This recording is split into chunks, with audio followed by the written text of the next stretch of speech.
In this video, we are going to see how to connect GST addressable detectors on the loop and how to program these detectors. So, programming is nothing but how to set the address on these detectors. So, first we will see what are the types of detectors we have in GST addressable fire alarm system. So, basically there are three types of detectors are available. One is multi-function detector, second one is smoke detector, and third one is heat detectors. So, here the part code DI9101E is multi-function detector, and DI9102E is a smoke detector, and DI9103E is a heat detector. So the base for all these three detector is DB01.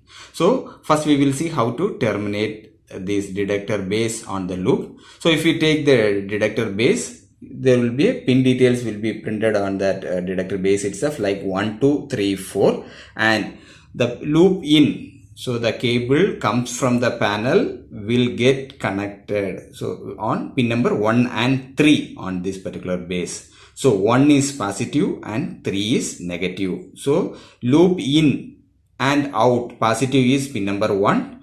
Loop in and out negative is pin number 3. So these are the loop terminals on this particular base. This is common for all three types of detectors: multi, smoke, and heat detector. In some cases, if my detector is a above false ceiling, then I want to connect the response indicator. Then the response indicator will be connected on pin number 2 and 4. Here 2 is positive and pin number 4 is negative or ground.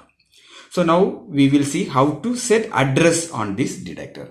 So to set the address on this detector, if you see the detector will have pin details like 1, 2, 3, 4. So what we need to do, we should have a GST programming tool. The part code is P9910B. We have to this programmer. So what need to do, so we will, it comes with a programming lead like this. So what need to do, so there is no such polarity. Take these two pins, connect between pin number 1 and pin number 3. So there is no such polarity. It should be pin number 1 and 3. Then on the programming tool, just press clear. Now the display will be 0. Now if you want to see what is the address on this particular detector, you can just press test, so that it will check and give the address on this particular detector. Now if you want to program some address onto this particular detector, just press clear. Then just whatever number, if you want to set as 5, just click 5 and then click program, so that you will get as P. P means it's got programmed. Sometimes you will get a message as E, that means error, that is there is some issue on the connectivity or some other issue. So that means the programming is not done. So if we get a message as P, means the address is properly programmed. Now if we want to reconfirm the address, again press clear and click test, so that we can confirm that whatever the address we programmed is properly set on the detector. So this is the same procedure for all multi, smoke, and heat detector. So now we will see how to program a GST addressable manual call point. So manual call point, if you see physically on the back side, it will be printed as Z1, Z2, and Z1 and Z2. So that means we can, it is nothing but loop in and loop out. So first Z1 and Z2 is the loop in, and second Z1 and Z2 is our loop out. So it will comes with a connector. We can terminate it on this. So Z1 is always we are maintaining as plus, Z2 as ground, that is in, and another Z1 and Z2 is out. So loop in and loop out will be connected like this. And to set the address on this particular manual call point, what we need to do, just connect that programming tool between any Z1 and any Z2. So these are the two pins you have to connect the programming tool. So Z1 and Z2 you need to connect the programming tool. Just switch on this programming tool. Now if you want to see the address, click test. It will show whatever the existing address So if it is not showing, that means there is a error on this connection. So what need to do? Check the connection once again and then test it.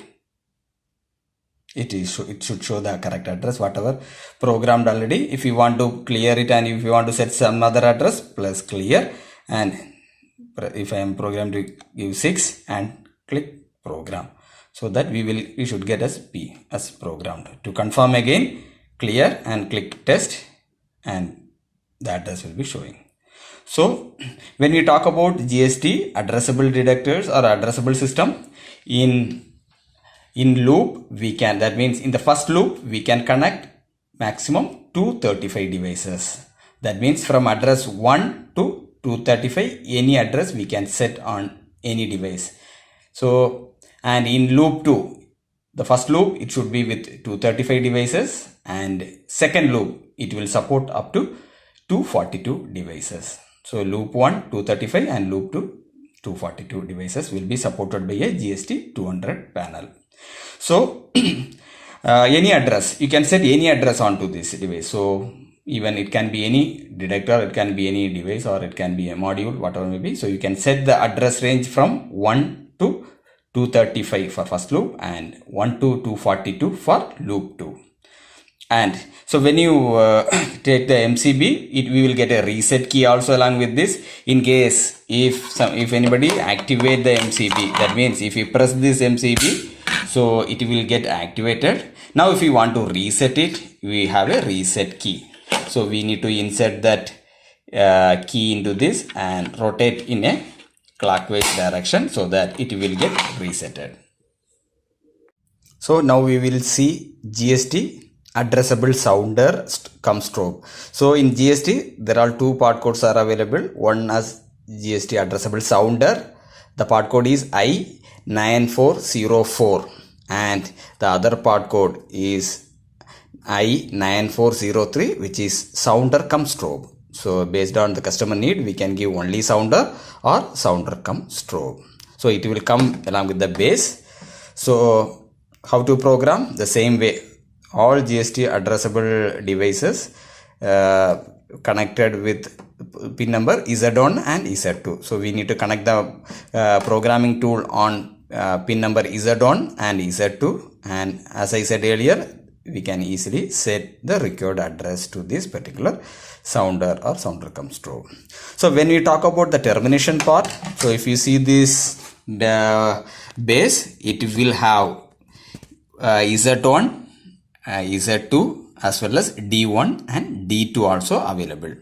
So what need to do, how to connect? The loop in and loop out will be on Z1 and Z2 itself. So that means, so loop in plus and loop in plus and loop out plus will get connected on Z1, and loop in minus and loop out minus will get connected on Z2 on this particular base. And when we connect this, we have to take a small bit of wire and connect Z1 with D1 pin and Z2 with D2 pin to give this power to this particular sounder or sounder cum strobe. So that is mandatory. So Z1 will be shorted with a D1 and Z2 will short with a bit of wire with D2. So now we will see how to connect and configure GST addressable input module. The part code is DI9300E. So this is the input module, that latest model comes from GST. So DI9300E, and which will have Z1, Z2 as in and Z1, Z2 as out. So Z1 in is nothing but loop in and out is nothing but loop out. So we need to connect the loop cable on these terminals. And so input I and G clearly printed here. So the input module, the need of input module is to monitor the third party device and update to my panel. So like water flow switch or any third party devices, whichever give a potential free contact, NONC contact, need to be connected on this particular terminal. So I and G. So by default these two terminal will be connected with end of line resistance. It comes with the module itself. The value is 4.7 kilo ohms. So we have to, if it is from a third party panel, if for example it's a water flow detector, we'll have a potential free output common NO and NC.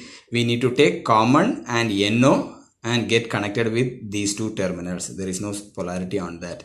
So normal condition, since it is common and NO, the module will get this value of resistance to be monitored in these two pins, and when this water flow detector get activate or the external device relay get activate, common NO will change into common NC, so that these two terminals will get shorted each other, so that it, based on that, the module will goes into alarm mode or fault mode, whatever way we configuring.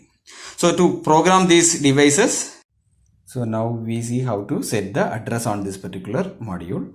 So Z1 and Z2 I just connected with a small bit of wire.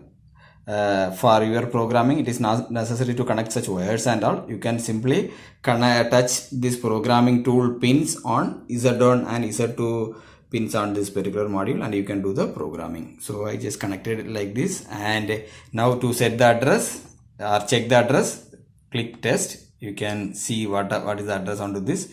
If you want to clear the address, you can clear it, and if whatever number you want, just click and press program, so that you can set the program address onto this module. So now this module can be used in two mode. One is normally open monitoring, that is the default monitoring. That means the input I and G will get connected on common and NO terminal of third party device. Some cases, example, I have a fire exit door. I connected a door sensor onto that, which normally give common NC when the door is in close. Those cases, if required, I can change this module type input monitoring type from common NO to common NC also. So that means I can change it. How I can change it?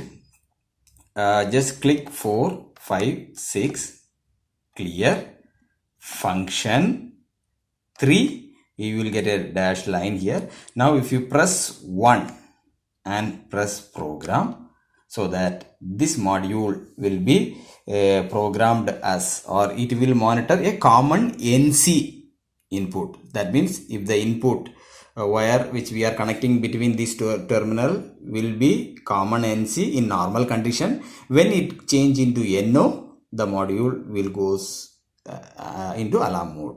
So that is the way we can program it. By default it is common NO mode. We don't want to do anything. If I want to change it into common NC, I can easily change it by using this programming mode. If you want to change it back to the again old setting, the same way, 4, 5, clear it, 4, 5, 6, clear, function 3, you will get the line. Any other number other than 1, if you press and click program, it will again back to common NO mode.